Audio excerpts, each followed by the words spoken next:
तो दीजिए, जन्म जन्म का साथ देना है तो दीजिए, जन्म जन्म का साथ। मेरे सिर पर रख दो गुरुवर, मेरे सिर पर रख दो गुरुवर, अपने ये दोनों हाथ। देना हो तो दीजिए, जन्म जन्म का साथ देना है तो दीजिए, जन्म जन्म का साथ। देने वाले गुरुवर तो धन और दौलत क्या मांगे, देने वाले गुरुवर तो धन और दौलत क्या मांगे। गुरुदेव से मांगे तो फिर नाम और इज्जत क्या मांगे। मेरे जीवन में अब कर दे, मेरे जीवन में अब कर दे तू कृपा की बरसात। देना है तो दीजिए, जन्म जन्म का साथ देना है तो दीजिए, जन्म जन्म क्या साथ। मेरे सिर पर रख दो गुरुवर, मेरे सिर पर रख दो गुरुवर, अपने ये दोनों हाथ। देना है तो दीजिए, जन्म जन्म का साथ देना है तो दीजिए, जन्म जन्म का साथ। गुरुवर तेरे चरणों की धूल धन दौलत से मांगी है, गुरुवर तेरे चरणों की धूल धन दौलत से मांगी है। एक नजर कृपा दी गुरुवर नाम इज्जत से मांगी है। मेरे दिल की तमन्ना यही है, मेरे दिल की तमन्ना यही है, मैं सेवा करूं दिन रात। देना है तो दीजिए, जन्म जन्म का साथ देना है तो दीजिए, जन्म जन्म का साथ। मेरे सिर पर रख दो गुरुवर, मेरे सिर पर रख दो गुरुवर, अपने ये दोनों हाथ। देना है तो दीजिए, जन्म जन्म का साथ। झुलस रहे हैं गम की धूप में, झुलस रहे हैं गम की धूप में, प्यार की छैया कर दे तू। झुलस रहे हैं गम की धूप में, प्यार की छाया कर दे तू।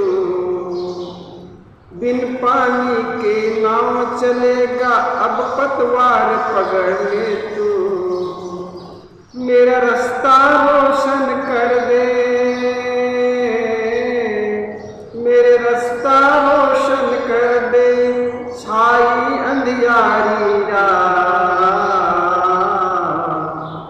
देना है तो दीजिए, जन्म जन्म का साथ देना है तो दीजिए, जन्म जन्म का साथ। मेरे सिर पर रख दो गुरुवर, अपने ये दोनों हाथ। देना है तो दीजिए, जन्म जन्म का साथ। इस जन्म में सेवा देकर बहुत बड़ा एहसान किया, इस जन्म में सेवा देकर बहुत बड़ा एहसान किया। तुम ही राम और कृष्ण हो गुरुवर, हमने तुझे पहचान लिया। इस जन्म में सेवा देकर बहुत बड़ा एहसान किया। तुम ही राम और कृष्ण हो गुरुवर, हमने तुम्हें पहचान लिया। हम साथ रहे जन्मों तक, हम साथ रहे जन्मों तक, बस रख लो इतनी बात,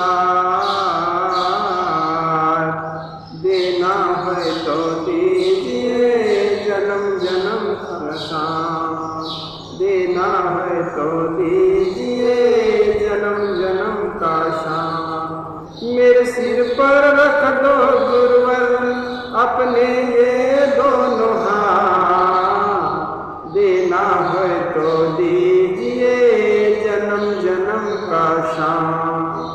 सुना है हमने शरणागत को अपने गले लगाते हो, सुना है हमने शरणागत को अपने गले लगाते हो। ऐसा हमने क्या मांगा जो देने से शर्माते हो। चाहे सुख हो चाहे सुख हो रहो चाहे दुख में, चाहे सुख में रहो चाहे दुख में, बस होती रहे मुलाकात, देना है तो दीजिए जन्म जन्म का शान। मेरे सिर पर रख दो गुरुवर अपने ये दोनों हाथ, देना है तो दीजिए जन्म जन्म का शान, देना है तो दीजिए जन्म जन्म का शान, देना है तो दीजिए जन्म जन्म का शान। आइए ले लेना, आइए श्रीमद् गीता में हम प्रवेश करें। महाराज अर्जुन पितामह पर पितामह गुरु आचार्य सबको देख करके उनके मन में शिथिलता आ गई, कमजोरी आ गई, कायरता आ गई, क्योंकि उनका मन मोह से मोहित हो गया। और व्यक्ति जब मोह से मोहित होता है तो उनका ज्ञान धन हर लेता है। आज अर्जुन को ऐसा ही हुआ। उन्होंने देखा युद्धभूमि में जिन लोगों को मैं मारने के लिए लड़ने के लिए खड़ा हूँ वे तो मेरे रिश्तेदार हैं, पितामह हैं, आचार्य हैं, गुरु हैं, पुत्र है, पौत्र है। इन लोगों के मार करके अगर मुझे राज्य मिल जाए तो जिनके लिए मैं राज्य प्राप्ति करना चाहता हूँ यही मर जाएगा तो राज्य को क्या करूँ। अगर मैं मर गया और स्वर्ग मिल गया तो ऐसा स्वर्ग को लेकर भी क्या करूंगा जिससे मेरे अपने ही संबंधी लोग मारे जाए।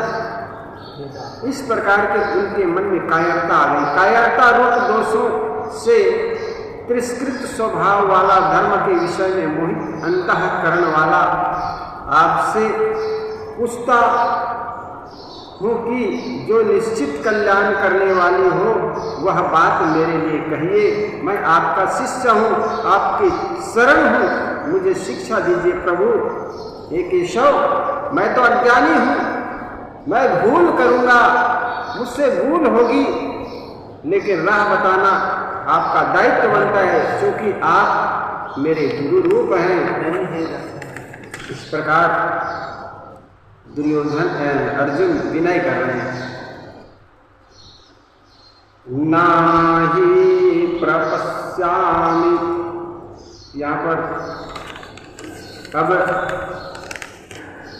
8वां श्लोक में अध्याय 2 के शायद महाराज अर्जुन उनसे पूछ रहे, कारण कि पृथ्वी पर धन धान्य समृद्ध शत्रु रहित राज्य तथा स्वर्ग में देवताओं का आधिपत्य मिल जाए तो भी इंद्रियों को सुखाने वाला मेरा जो शोक है वह दूर हो जाए, ऐसा मैं नहीं देखता हूँ।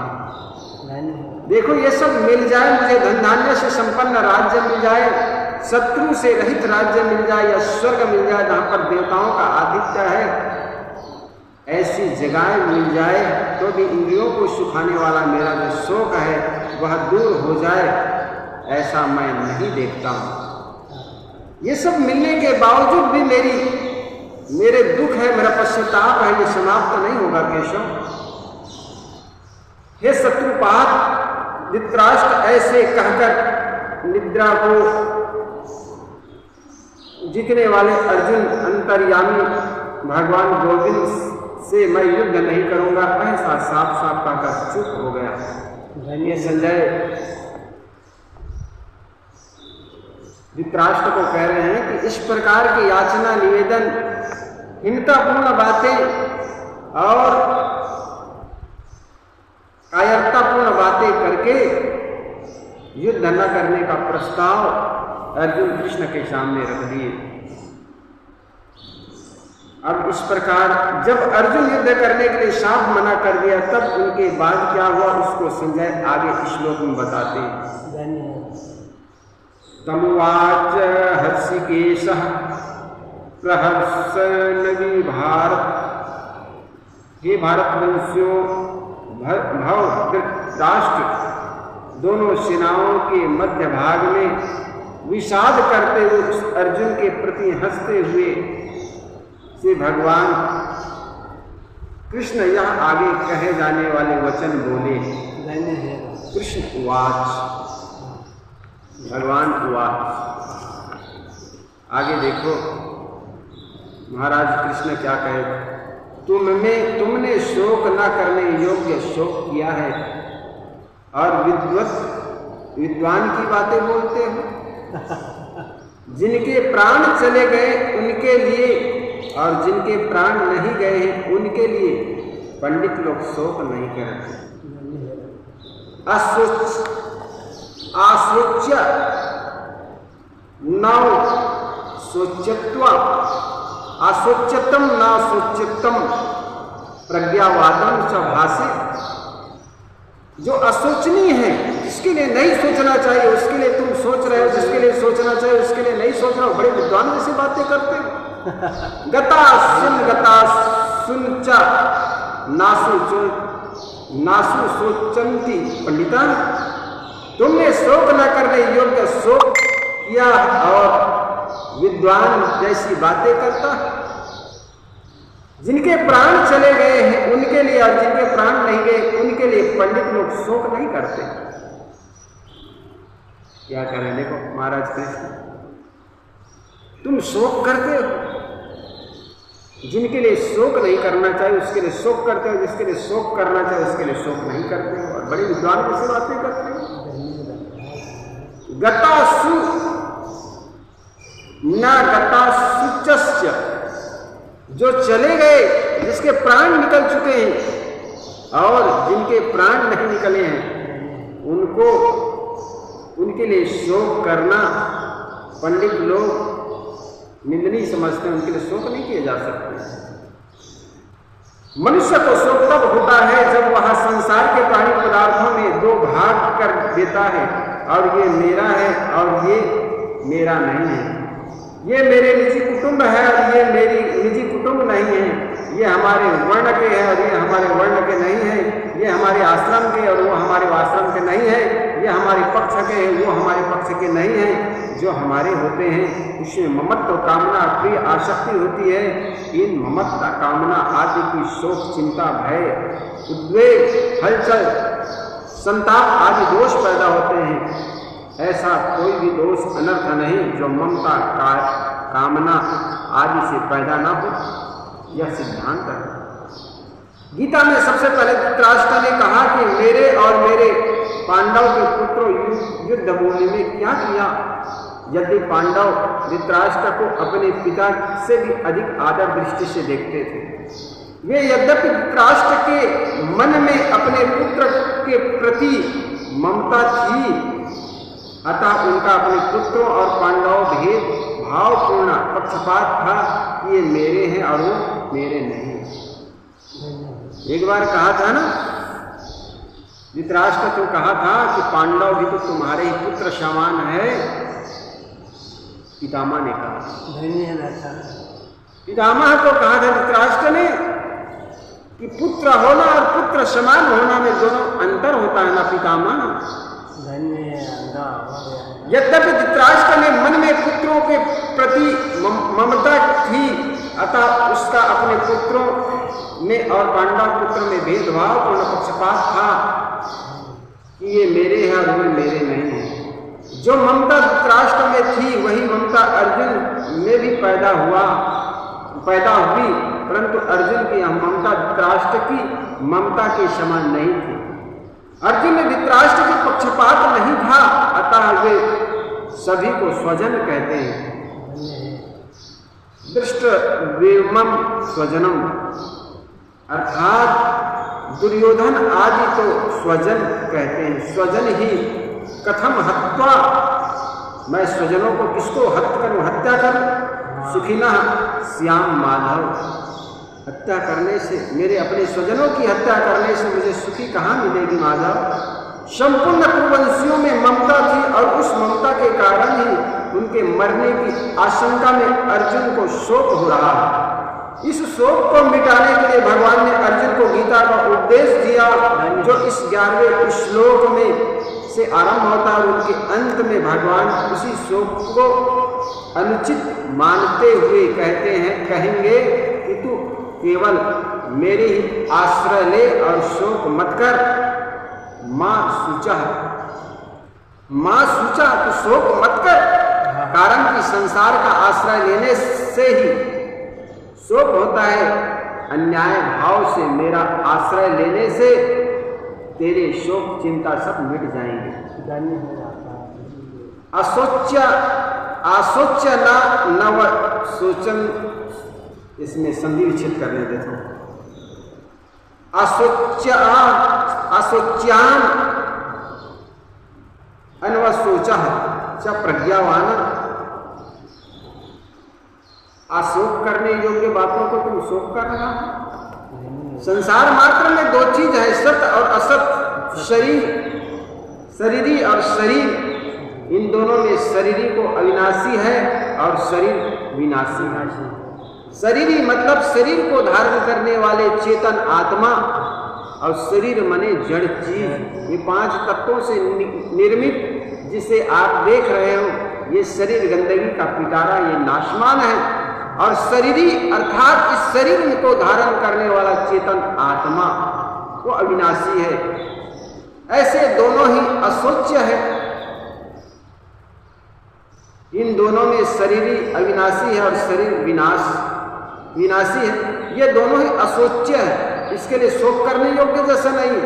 अविनाशी का कभी विनाश नहीं होता, इसलिए उनके लिए शोक करना बनता ही नहीं। और विनाशी का विनाश होता ही है, वह एक क्षण ही भी स्थिर स्थायी रूप से नहीं रहता, इसलिए उनके लिए भी शोक करना नहीं बनता। तात्पर्य हुआ कि शोक करना न तो शरीर को लेकर बन सकता है और न शरीरों को लेकर ही बन सकता है। शोक के होने में तो केवल अविवेक मूर्खता ही कारण है। मनुष्य के सामने जन्मना मरना लाभ हानि आदि के रूप में जो कुछ परिस्थिति आती है वह प्रारब्ध का अर्थात अपने किए हुए कर्मों का फल है। मनुष्य के सामने जन्म मरण लाभ हानि आदि रूप में जो कुछ परिस्थितियां आती है वह प्रारब्ध का अर्थात अपने किए हुए कर्मों का फल है। जब अपने ही कर्मों का किया हुआ फल हमको मिलता है। एक बड़े अच्छे विचारक हैं विवेक, उनका नाम है, उन्होंने कहा है अगर ईश्वर होगा तो विवेकी होगा, और विवेकी होगा तो व्यक्ति के कर्मों के हिसाब से उनको फल देता होगा, बिना हिसाब किताब के फल नहीं देता होगा। अगर बिना हिसाब किताब के फल देता होगा तो मूर्खा होगा, और मूर्खा होगा तो उसको मानने की क्या जरूरत। और हिसाब किताब करके फल देता है तो भी मारने की क्या जरूरत, क्योंकि हमारा कर्म करे हम। अगर वो हिसाब किताब किए बिना ही केवल खुशामदी से केवल नाम जपता है, उनका लिखा पढ़ी यही रहे कि उन्होंने कितना नाम जपा, कितने मंदिर में पूजा आरती उतारा और कितने भगवान का मंदिर गया, इतना ही उनके पास हिसाब किताब हो, तो ऐसे मूर्ख नहीं होंगे। वो देखेंगे इस आदमी ने कितना अच्छा कर्म किया, इनके कर्मों में कितने लोगों का हित हुआ, इन्होंने कितने अपने कर्म को, कर्तव्य को निष्ठापूर्वक किया, आस्थापूर्वक किया, ईमानदारी पूर्वक किया, ये हिसाब किताब होगा। अगर ये हिसाब किताब होगा कि इन्होंने मेरा कितना नाम लिया, कितना नाम जाप किया, कितने बार मंदिर का परिक्रमा किया, कितना तीर्थ व्रत किया, तो वो बड़ा मूर्ख है। फिर ऐसे ईश्वर को मानने की क्या जरूरत है? हाँ, सही बात है। और अगर वो तार्किक है, विवेकी है, तो जरूर देखेगा ये आदमी ने कितना ईमानदारी पूर्वक कर्म किया, कर्तव्य को किया। और ये कर्तव्य देखता होगा, कर्म देखता होगा, तो भी मानने की क्या जरूरत, हम अपने कर्म करें, वो तो देखेगा कर्म। हिसाब किताब तो दाता, हिसाब किताब अगर वो देखता है तो हमारे कर्मों के हिसाब से देगा, इसलिए मानने की भी जरूरत नहीं। इसलिए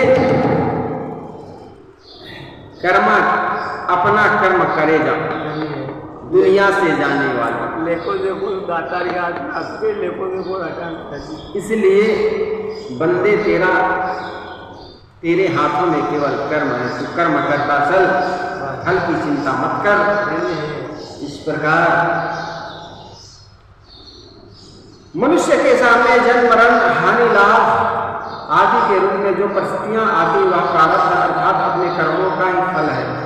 उस अनुकूल प्रतिकूल परिस्थितियों को लेकर शोक करना, सुखी दुखी होना केवल मूर्खता ही है। कारण की परिस्थिति चाहे अनुकूल चाहे प्रतिकूल आए, उनका आरंभ और अंत होता है। अर्थात वह परिस्थिति पहले भी नहीं थी और अंत में भी नहीं रहेगी।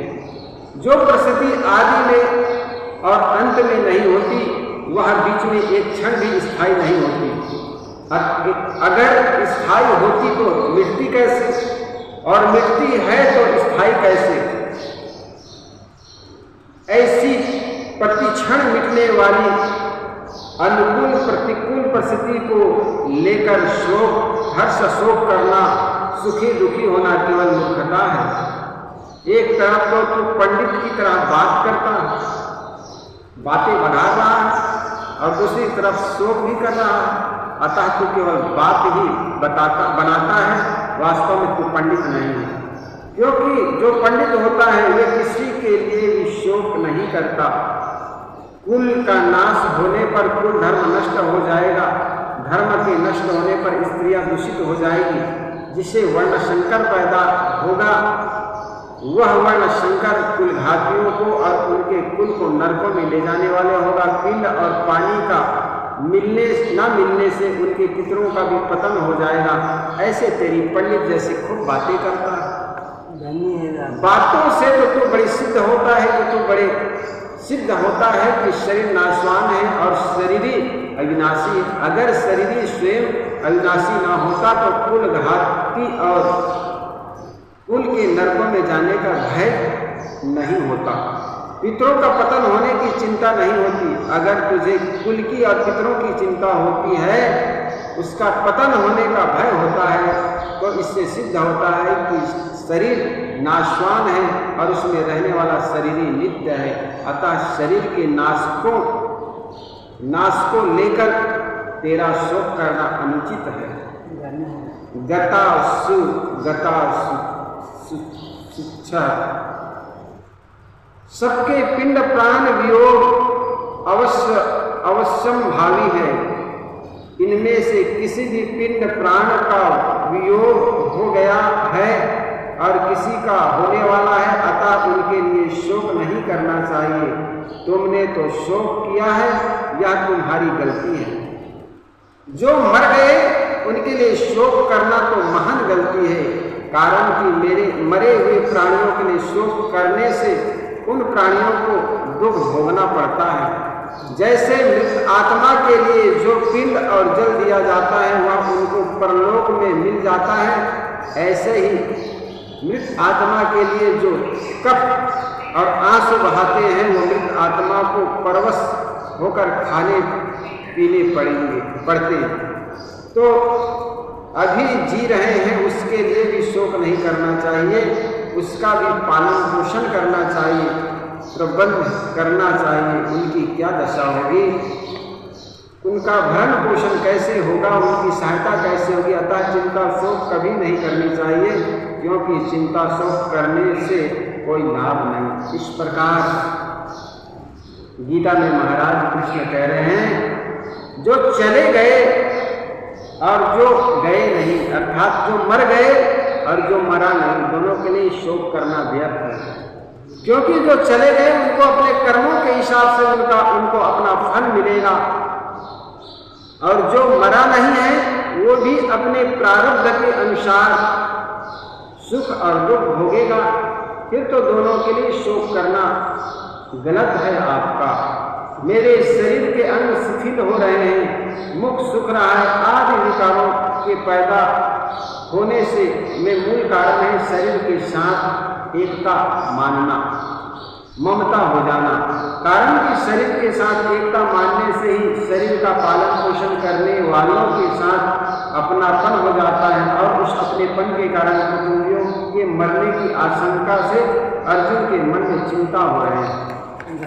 इस प्रकार जिसके लिए तुम शोक करते हो उसके लिए शोक करने की जरूरत नहीं है।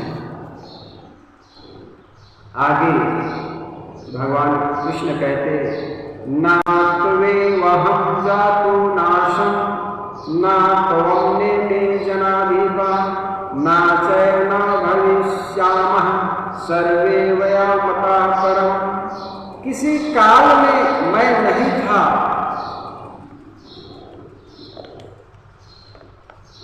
तू नहीं था, तथा ये राजा लोग नहीं थे। न तवे वहम जातु नासम न त्वम नेमे जनाधिपा। जनाधिपा मतलब राजा लोग नहीं थे, यह बात भी नहीं है।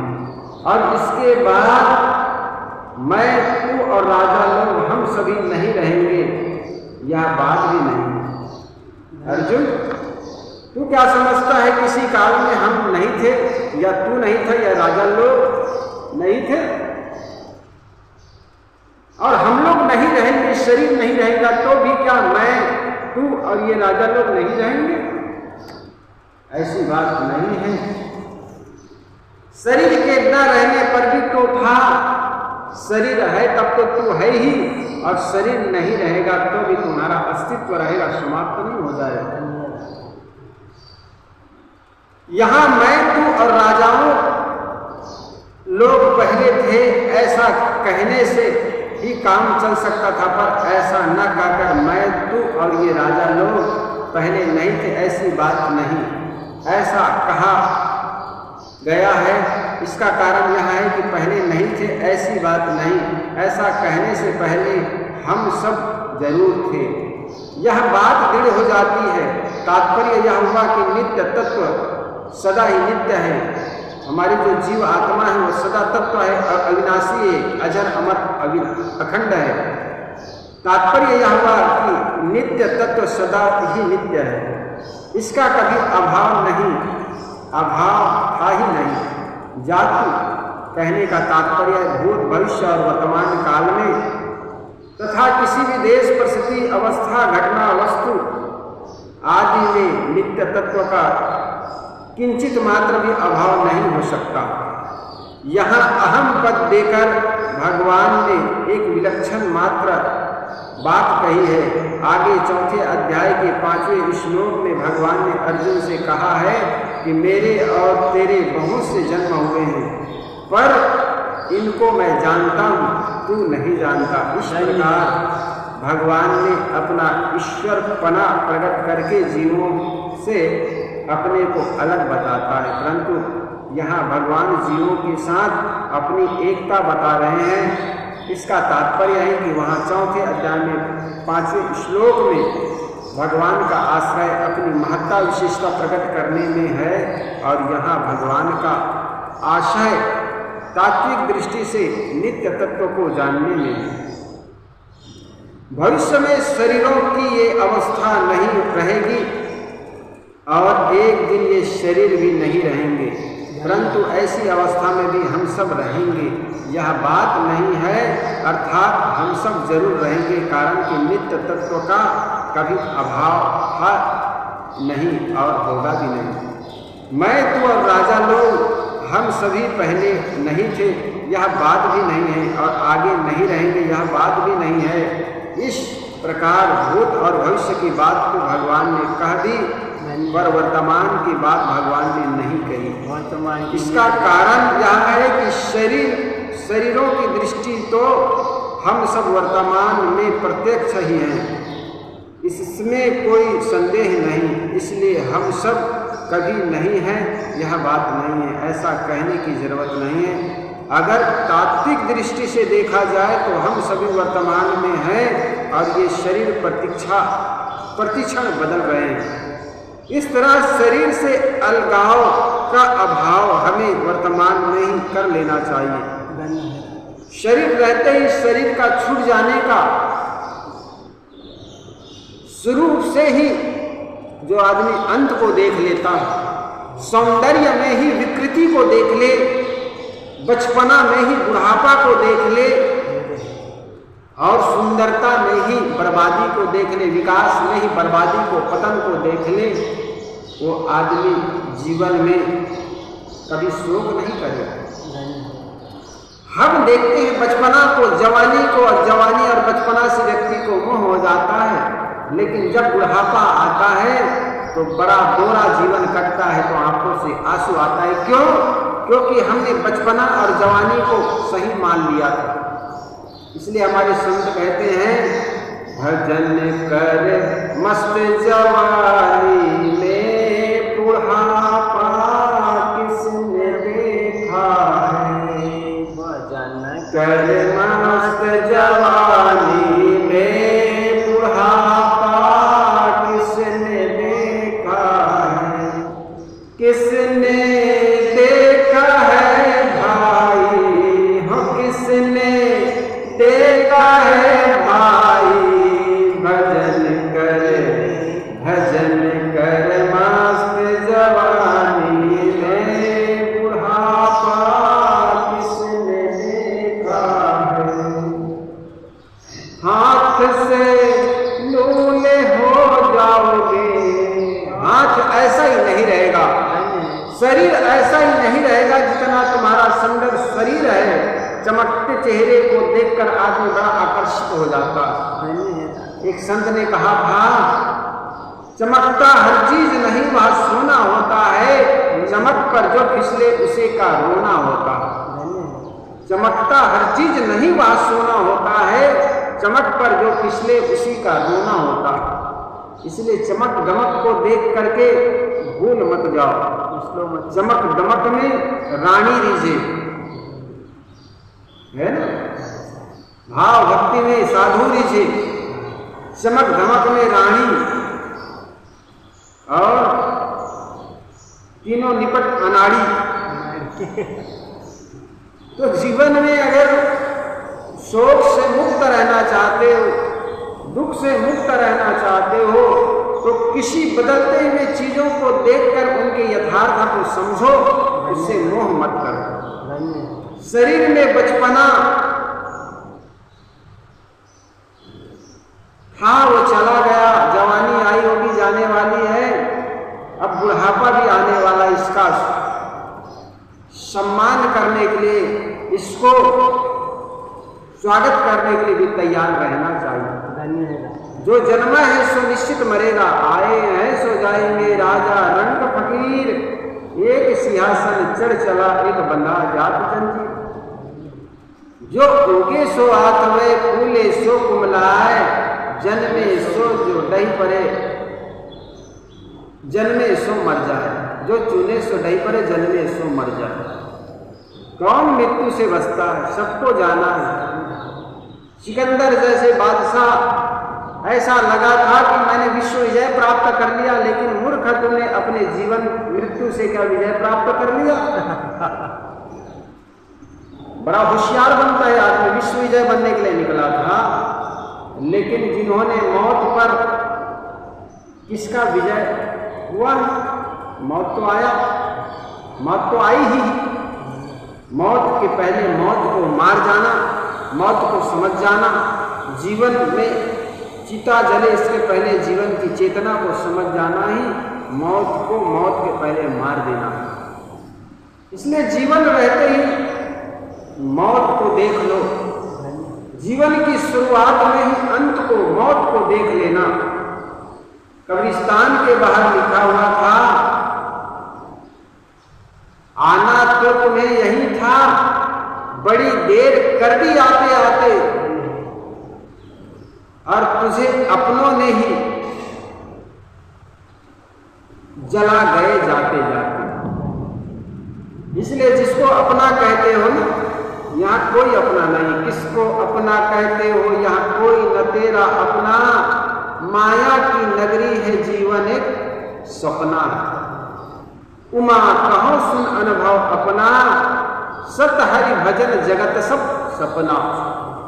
लोगों को ऐसा लगता है मेरा तो इतना परिवार है, बेटा है, पुत्र है, परिवार है, मैंने खून पसीना एक करके बच्चों के लिए मकान बनाया, दुकान बनाया, बड़ी बिल्डिंग बनाई, इसलिए मेरे बच्चे मुझे कभी छोड़ेंगे नहीं, मुझे बड़ा प्यार करते हैं। कभी बच्चों के बीच जाकर के कहना कि मेरे बेटे इस मकान को बनाने में मैंने खून पसीना एक कर दी है, इसलिए इस मकान में ही मुझे रखना। जब शरीर पूरा हो जाए तो इसी कमरे में, किसी बिल्डिंग के कमरे किसी एक कोने में दफना देना, ताकि तुम लोगों के साथ रहूं। तो लड़के भी कहेंगे गुरुजी, पिताजी माफ करना, ये तो जिंदे लोगों के लिए मुर्दे को तो ले जाकर शमशान घाट में फूकना पड़ता है। मेरी बातों पर विश्वास ना हो तो जाकर के पूछना बच्चों से, बच्चे भी कहेगा पिताजी माफ करना, ये तो जिंदे लोगों के लिए है, मुर्दे को ले जाकर तो शमशान घाट में गाड़े जाएंगे। जिसको प्रिय पत्नी कहते हो, वो पत्नी भी जब तक आपका स्वार्थ है तब तक पत्नी है। जिस दिन स्वार्थ की पूर्ति हो जाती है, स्वार्थ की पूर्ति आपसे नहीं होती, आपसे दूर हो जाती है, यहाँ तक कि आपको कचहरी अदालत में भी रगड़ देगी। इसलिए ये दुनिया में कोई अपना नहीं है, सबको अपना स्वार्थ प्रिय है। एक बार अकबर को ऐसा लगने लगा था सबको सबसे प्रिय दुनिया में क्या है, तो उनको एक लौता उनका बात राजा, उनका राजकुमार था शहजादा, उनको ऐसा लगने लगता दुनिया में अपना बेटा सबसे प्रिय होता है। राज्यसभा में बैठा, मंत्रियों के बीच बैठ करके एक प्रश्न उन्होंने सामने रख दिया, मेरे मंत्रियों, मेरे प्रजागणों, दुनिया में सबसे प्रिय क्या होता है ये बताओ। सभी लोगों ने अपने अपने उत्तर दिया, अपने अपने अनुसार उत्तर दिया। अंत में बीरबल खड़े होकर कहा, सरकार, अपनी आत्मा सबसे प्रिय होती है। आत्मा ही सबसे प्रिय होती है सरकार। अकबर ने कहा, बीरबल तुम झूठ बोलते हो, सबको अपने पुत्र ही प्रिय होता है। देखो मेरे शहजादा है, मेरा बेटा है, राजकुमार है, मुझे कितना प्रिय है। सरकार ऐसी बात है तो मैं एक दिन आपको इसका परीक्षण कर दूंगा, प्रयोग करके दिखा दूंगा कि सबको अपनी आत्मा प्रिय होता है। कहा जाता है 10 दिन बाद एक बंदरिया और बंदरिया का बच्चा लेकर आया। बंदरिया का बच्चा जान गए? बंदरिया और बंदरिया का बच्चा लेकर आया। अकबर बादशाह ने पूछा, बीरबल ये क्या है? कहा, सरकार आपने प्रश्न किया था ना दुनिया में सबसे प्रिय क्या होता है, और मैंने कहा था आत्मा ही सबसे प्रिय होती है। उसका प्रयोग करके आपको दिखाना चाहता हूं सरकार। दिखाओ। कहा जाता है बहुत बड़े चूल्हे बनाए गए, उस चूल्हे में आग जलाई गई धीरे धीरे, उसमें एक तावा रखा गया। तावा जान गए, रोटी बनाने वाला बड़ा बड़ा तावा। उस तावा में बंदरिया और बंदरिया दोनों बच्चे को दोनों को रख दिए, और बंदरिया और बंदरिया के बच्चे बाहर ना निकल जाए इसलिए एक बड़े जाल से उसको ढक दिया गया। धीरे धीरे ताव को गर्म किया गया। ताव जैसे थोड़ा गर्म होने लगा, बंदरिया अपने बच्चे को लेकर पूरा चारों ओर चक्कर लगाने लगे तावा के। धीरे धीरे थोड़ा और गर्म होने लगा, अब पैर रखा नहीं जाता, तो छोटे बच्चे बंदरिया तब जाएगा करके बंदरिया ने अपनी गोद में लेकर के दौड़ने लगी। बंदरिया जब गोद में लेकर दौड़ने लगी तो अकबर ने कहा, देख, हंसते हुए कहा, देखो बीरबल, मैंने कहा था ना, सबको अपनी पुत्र प्रिय होती है, अपनी संतान सबको प्रिय होती है, इसको भी अपना पुत्र प्रिय हो लग रहा है, इसलिए ये पुत्र के पैर न जल जाए, इसलिए ये गोद में लेकर के दौड़ रही है। बीरबल ने कहा, सरकार आगे और देखिए। आग तेजी से गरमाया गया, जलाया गया तावा और तेजी से गर्म होने लगा।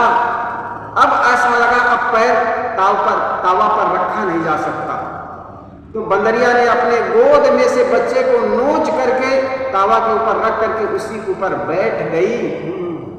तब ये सबको देख करके पूरी सभा बड़े आश्चर्य से भर गई, ये क्या हुआ? तो बीरबल खड़ा होकर के कहा था, सरकार, मैंने कहा था ना, अपनी आत्मा ही सबसे प्रिय होती। आत्मा के लिए आदमी पुत्र को चाहता है, पत्नी को चाहता है, और पत्नी पति को चाहती है। इस आत्मा के लिए आदमी सबको और दूसरे को चाहता है, तो आत्मा के लिए चाहता है। इसलिए सरकार, उस आत्मा, वह आत्मा देखने योग्य है, सुनने और समझने योग्य है। आदमी को ऐसा लगता है सब मुझे चाहते हैं, लेकिन तुमसे कोई नहीं चाहता सरकार, तुमको कोई नहीं चाहता सरकार, बल्कि तुमसे सभी चाहते हैं। घर में पत्नी है, उनको ऐसा लगता है पति हमें चाहते हैं, लेकिन पति की इच्छा पूरी न करे पत्नी, फिर देखे पति चाहता है कि नहीं चाहता। पत्नी की इच्छा पूरी न करे पति, फिर देखे पत्नी चाहती है कि नहीं चाहती।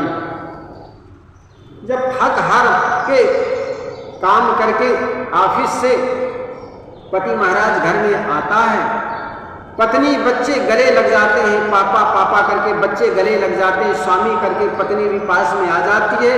वही पत्नी की इच्छा पूरी ना करे, फिर देखे पत्नी चाहती कि नहीं चाहती। बच्चों की इच्छा पूरी ना करे, फिर देखे बच्चे चाहते हैं कि नहीं चाहते। हमारा इतिहास साक्षी है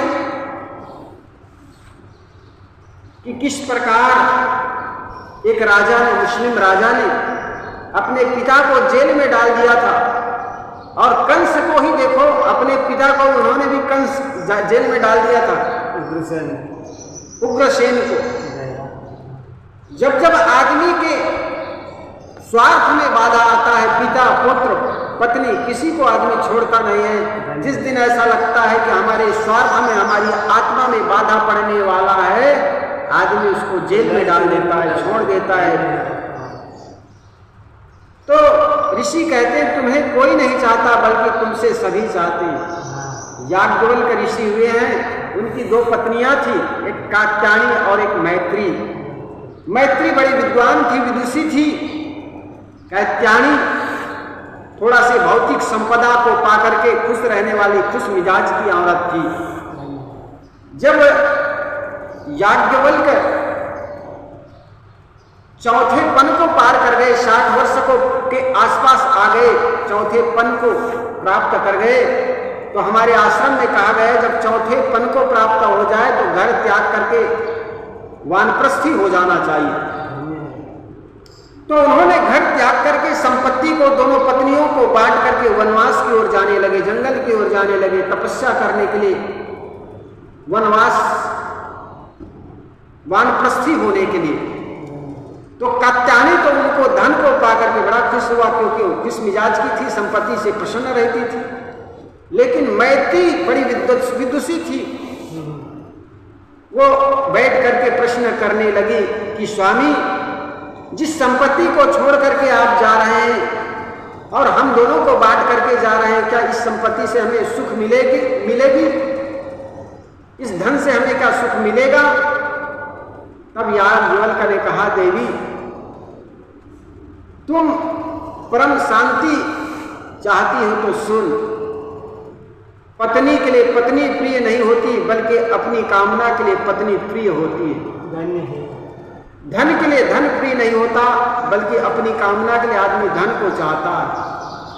बेटा के लिए बेटा प्रिय नहीं होता, बल्कि अपनी कामना के लिए पिता और माँ बेटा को चाहते हैं। सब पास। इस प्रकार देवता के लिए देवता को कोई नहीं चाहता, बल्कि अपनी कामना के लिए देवता और भगवान को चाहता है। और यही कारण है कि आदमी के जिस दिन कोई कामना लेकर मंदिर में जाता है और कामना की पूर्ति नहीं होती तो वो मंदिर को छोड़ देता है, भगवान को त्याग देता है। किसी कामना लेकर के किसी गुरु के पास जाता है, गुरु के पास जाने से उनकी कामना की पूर्ति नहीं होती तो गुरु बदल देता है। आदमी बड़ा स्वार्थी होता है। जिस दिन स्वार्थ की पूर्ति नहीं होती, आदमी भगवान को भी साइड कर देता है, ले जाकर के गंगा नदी में या तालाब में डुबो देता है। ये स्वार्थ से भरे हुए संसार है। भगवान को भी आदमी भगवान के लिए नहीं चाहता। कोई दुनिया में है कि भगवान को केवल लड्डू चढ़ा रहे हैं इसलिए चढ़ा रहे हैं, अपनी कामना है इसलिए लड्डू चढ़ा रहे हैं। स्वार्थ के पास पुत्र चाहिए, परिवार चाहिए, संपत्ति चाहिए, मकान चाहिए, दुकान चाहिए, और जिस दिन ये चाहिए खत्म हो जाती है ना, इसलिए साहब कहा चाह गई चिंता मिटे मनवा बेपरवाह, जिसको कछु न चाहिए सोई सहनपति सा। जिस दिन चाहनाएं खत्म हो जाती है उस दिन आदमी भगवान को भी तो मानेगा। अंदर में कामना भरी हुई, इसलिए हम सबको चाहते हैं। एक बार एक आदमी 100 फीट ऊंचे झाड़ पर चढ़ गया। 100 फीट ऊंचे झाड़ पर जब चढ़ गया, चढ़ करके नीचे देखा तो उनको बड़ा डर लगा, मन घबराया, इतना ऊपर चढ़ गया। और आदमी जब डरता है, घबराता है ना, तो उनको अपना इष्ट याद आता, भगवान याद आता है। गोस्वामी जी ने कहा है ना कि भय बिन प्रीत न होए गोसाई। गोस्वामी जी ने कहा है ना, भय के बिना आदमी को भगवान से भी प्रीत नहीं होता। और वो प्रीत, वो प्रेम भी क्या है जो भय से पैदा होता हो। मानो आपको भगवान से प्रेम है और इसलिए प्रेम करते हैं ताकि वो अनिष्ट न कर दे, हमारे कोई गलत ना कर दे, हमको नरक में न ले जाए। ये प्रेम है, ये प्रेम नहीं, ये 2 कौड़ी का प्रेम है। 2 कौड़ी। जैसे मानो घर में अगर एक पुत्र प्रेम करता है भय के कारण पिता से, कि पिता संपत्ति को बाहर किसी को ना दे दे, या घर के जमीन को बांट ना दे, या किसी और को ना दे, इसलिए प्रेम करता है, तो प्रेम प्रेम नहीं है, वो प्रेम के मूल में स्वार्थ है। और वो स्वार्थ से भरा हुआ प्रेम प्रेम नहीं है, वो मोह है। मोह के मूल में स्वार्थ होता है, प्रेम के मूल में त्याग होता है। आदमी के अंदर में अगर प्रेम होगा तो प्रेम के मूल में त्याग होगा, और जहां त्याग होगा वहां बांटने की भाव होगी, वहां ग्रहण करने का भाव नहीं होगा। जब जब हमारे मन में पास रखने की, संग्रह करने की भाव पैदा होता है तो समझो स्वार्थ का भाव। किसी एक व्यक्ति के लिए अगर धन बटोर कर रखने का, संग्रह करने का भाव पैदा हो रहा है, इसका मतलब उस व्यक्ति से आपका मोह हो गया। लेकिन प्रेम में ऐसा नहीं होता, प्रेम के मूल में त्याग होता है। तो वो लड़का जब ऊपर चढ़ गया 100 फीट ऊपर, नीचे देखा, मन में घबराया, डरा, भयभीत हुआ, और वो भयभीत हुआ तो उनको अपना इष्ट याद आने लगा। नीचे देखा तो घबराने लगा, कांपने लगा, और उनको अपना इष्ट याद आया। कहने लगा कि हे वृक्ष के देवता, हे बालाजी, अगर इस झाड़ से उतर जाऊं तो 50 ब्राह्मणों को और 100 मन का लड्डू आपको चढ़ाऊंगा। देखो भगवान को भी प्रलोभन देता है। 100 ब्राह्मणों को और 100 मन का लड्डू आपको चढ़ाऊंगा। कहा जाता है उनके अंदर कुछ ताकत आई। ऐसा नहीं कि भगवान ने उनको ताकत दिया, लेकिन अपने ही किसी इष्ट की याद करोगे ना, किसी बड़े जनों को याद करोगे, जिस क्षेत्र में वो कर्म कर गए हैं, उनको याद करने से मन संबल मिल जाता है। उस आदमी को भी कुछ ताकत आई, कुछ हौसला बुलंद किया, और 100 फीट में से 50 फीट नीचे उतर आया। जब 50 फीट नीचे उतर आया तब उन्होंने सोचा, यार आज मूंग दाल का किलो 100 रुपये है, और 100 रुपये मूंग दाल का किलो है, और 100 ब्राह्मणों को खिलाना बड़ा महंगा पड़ेगा। उन्होंने कहा भगवान एक बार माफ करना, आज के मांगे के जमाना, महंगाई का जमाना, और 100 ब्राह्मण बहुत महंगा पड़ेगा और 100 मन का लड्डू चढ़ाना, अकेला तो आप हैं आखिर, 100 मन का लड्डू करोगे क्या? तो भगवान एक बार माफ करना, अब 50 ब्राह्मण और 50 साधु को खिलाऊं, मैं 50 ब्राह्मणों को खिलाऊंगा और 1 किलो केवल लड्डू चढ़ाऊंगा, क्योंकि सवा मन को करोगे क्या आखिर? आप तो 1 लड्डू में राजी हो जाते। ऐसे कहते कहते कहा जाता है 25 फीट फिर नीचे उतर आया, 25 फीट अब बच गए नीचे, 75 फीट नीचे उतर आया। तो उन्होंने कहा भगवान आप माफ करना, आखिर मैं 75 फीट तो उतर ही आया हूं और आज के समय में 50 ब्राह्मणों को भी खिलाना और 1 किलो लड्डू भी खिलाना बड़ा महंगा पड़ेगा। तो भगवान ऐसे करना, 10 ग्राम का 1 लड्डू बना दूंगा और 25 ब्राह्मण को खिला दूंगा। ऐसे कहकर वो जमीन में आया, तो जमीन में आकर के कहा भगवान 1 लड्डू भी क्या करेंगे आप, आखिर जमीन में उतर ही गया हूं, अब ना कभी इतना ऊपर चढ़ूंगा, ना किसी ब्राह्मण को और किसी को लड्डू नहीं चढ़ाऊंगा मैं। आदमी का स्वार्थ निकल गया तो भगवान को धत बोल जाता। कहने का मतलब जब मन स्वार्थ से भरा होता है, आदमी भगवान को चाहता है, स्वार्थ से भरा होता है तो संसार के लोगों को चाहता है। इसलिए ऋषि कहते हैं तुम्हें कोई नहीं चाहता बल्कि तुमसे सभी चाहते हैं। इसलिए कल्याण इच्छुक के मन में ये विचार आना चाहिए जिससे हम ऐसा लगता है कि हमको सभी चाहते हैं, वास्तव में हमको कोई नहीं चाहता है, बल्कि सभी व्यक्ति को अपना स्वार्थ प्रिय, स्वार्थ के नाते हमसे जुड़ता है, स्वार्थ के नाते हमसे व्यवहार करता है और यही कारण है कि हम उसको समझ बैठते हैं हमारे हित चिंतक है। आगे महाराज कृष्ण उपदेश करते हुए कह रहे, बड़े ज्ञानी जैसे बातें कर रहे हैं, जो दुनिया से चले गए उसके लिए भी शोक क्या करना और जो नहीं गए उसके लिए भी क्या शोक करना। देहधारी के इस मनुष्य शरीर में जैसे बालपन, जवानी, वृद्ध अवस्था होती है, ऐसे ही दूसरे शरीर की प्राप्ति होती है। उस विषय में धीर मनुष्य मोहित नहीं होता। देहिनो अस्मिन्नथा देहे कौमार्यम यौवन जरा तथा देहांतर प्राप्ति धीर तत्र न मुह्यति। देहधारी के इस मनुष्य शरीर में जैसे बालपन, जवानी और बुढ़ापा आता, ठीक ऐसे ही शरीर त्याग करके वह दूसरा शरीर धारण करता। वह ऐसा ही है जैसे एक पुराना वस्त्र जब पुराना हो जाता है, जीर्ण शीर्ण हो जाता है, आदमी त्याग करके नया वस्त्र धारण कर लेता है।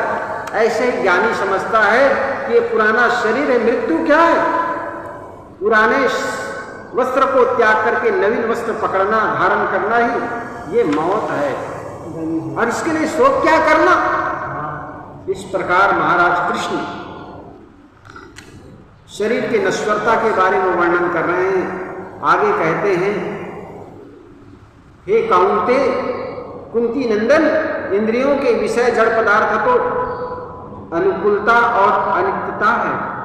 हे भारतवंशियों, अर्जुन, जिसको तुम सहन करो, ये इंद्रियों का जो विषय है और जो अनुकूल और प्रतिकूल परिस्थितियां होती है तो अनित्य है, तो बदलते रहते हैं, इसको तुम सहन करो और इसको देख करके में शोकित मत हो, तुम दुखी मत हो।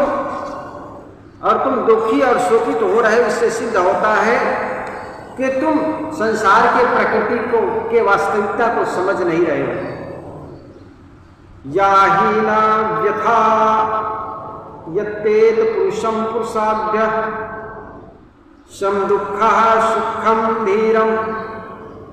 कारण कि हे पुरुषों में श्रेष्ठ अर्जुन, सुख दुख में सहन करने रहने वाले जिस बुद्धिमान मनुष्य को ये मात्र स्पर्श पदार्थ विचलित दुखी और सुखी नहीं करते, वह अमर होने में सामर्थ हो जाता है, अर्थात वह अमर हो जाता है। इस प्रकार महाराज कृष्ण बता रहे हैं कि किस प्रकार कारण से श्रेष्ठों में श्रेष्ठ अर्जुन, दुख और सुख सम रहने वाले जिस बुद्धिमान मनुष्य को मात्र स्पर्श विचलित नहीं कर सकते। सुख और दुख का जो स्पर्श है ये विचलित नहीं कर सकता। ये मन का स्थिति और परिस्थितियां हैं। जिस स्थिति परिस्थिति में हम दुखी होते हैं, बहुत से लोग वही परिस्थिति में बड़े सुख से जी लेता। देखो झुग्गी झोपड़ी में रहने वाली, इतनी बारिश का महीना है, फिर भी बेचारा एक पन्नी डाल करके रेत के टीले में जी लेते हैं। बारिश कितनी हो रही, फिर भी रेत के टीले में, हम कमरे में बंद है तो मच्छर काट रहे, फट से मार देते हैं। उनको भी क्या मच्छर नहीं काटते होंगे, उनको भी कीड़े नहीं काटते होंगे, लेकिन नहीं, वो उसी में प्रसन्न, एक पन्नी तो है। देखो हम सदा भाव में जिए, जो हमारे पास है उसमें जिए, अभाव में मत जियो। जिस आदमी के मन में ऐसा लगता है हमको कुछ नहीं दिया प्रकृति ने या भगवान ने, तो आदमी जो आपके पास है ना, उससे कम वस्तुओं में गुजारा करने वाला व्यक्ति को देखो। आपके पास मोटरसाइकिल है तो साइकिल वालों को देखो, और साइकिल वाले हैं तो पैदल जाने वाले को देखो, और पैदल ही चलते हो तो लंगड़े व्यक्ति को देखो, तुमको तो पैर मिला हुआ। वही तो कई कहते। अगर इस प्रकार देखोगे तो आपको दुख सुख छू भी नहीं सकता। हमारे पास मोटरसाइकिल हो जाता तो चार पहिया वाले को देखते, मैं देखा, चार पहिया हो गया तो फिर ऊपर और बड़ी गाड़ी वाले को देखते। और यही कारण है कि हमारा दुख दिन प्रतिदिन बढ़ता चला जाता है। इसलिए हम अपनी नजरिया बदले। किश्ती ने रुख बदला तो किनारे बदल गए, नजरे बदली तो नजारे बदल गए। इसलिए नजरे बदले, नजरे बदलोगे तो नजारे बदल जाएंगे। देखने का दृष्टि, जैसे गोस्वामी जी ने कहा है ना कि प्रभु मूरत देखी तिन तैसी, जाकी रही भावना जैसी। प्रभु मूरत देखी तिन तैसी, जिसकी भावना जैसी होती है उसको उसी रूप में वो दिखाई पड़ जाती है। जैसे आपको बता दिया जाए कि एक आदमी बड़े दुष्ट है, आप जब भी देखेंगे तो उसमें दुष्टता दिखाई पड़ जाएगी, क्योंकि आपके मन में जो धारणा बैठ गई है वही धारणा के रूप में आप देखेंगे। आप ऐसा नहीं कि जो चीज जो वस्तु जैसा है उसको वैसे ही देखते हैं, आप वही देखते हैं जो देखना चाहते हैं, वही सुनते हैं जो सुनना चाहते हैं। आपके अंदर जो धारणाएं परंपराएं बैठ गई है उसी रूप में आप सामने वाले को देखना चाहेंगे। इसलिए आपको कोई कहता है कि वो बड़ा शत्रु है, बड़ा दुष्ट आदमी है, आप उनको देखने जाएंगे तो आपको जरूर लगेगा, आपको कहेगा राम राम, कहो कैसे हो, इतने में ही आपको उनकी दुष्टता दिखाई पड़ जाएगी। बड़ा भगत बनता है, राम राम कह रहा है। ये क्यों हुआ? इतना मीठे स्वर से उन्होंने राम राम किया, कहो कैसे हो, हालचाल पूछा, फिर भी आपको उनकी दुष्टता दिखाई पड़ गई। क्यों? क्योंकि आपके मन में जो धारणाएं बैठ गई, किसी ने भर दिया है। आप अपनी आंखों से नहीं देख रहे हैं, पूर्व धारणाओं के चलते आप देख रहे हैं। यही कारण है कि वो आदमी आपको दुष्ट दिखाई पड़ रहे हैं। अगर वही आदमी को आप कुछ नहीं जानते उनके बारे में, और उसी आदमी के बारे में कह दिया गया है, जानते हो फलाना आदमी कितने अच्छे हैं, पूरा देव पुरुष है,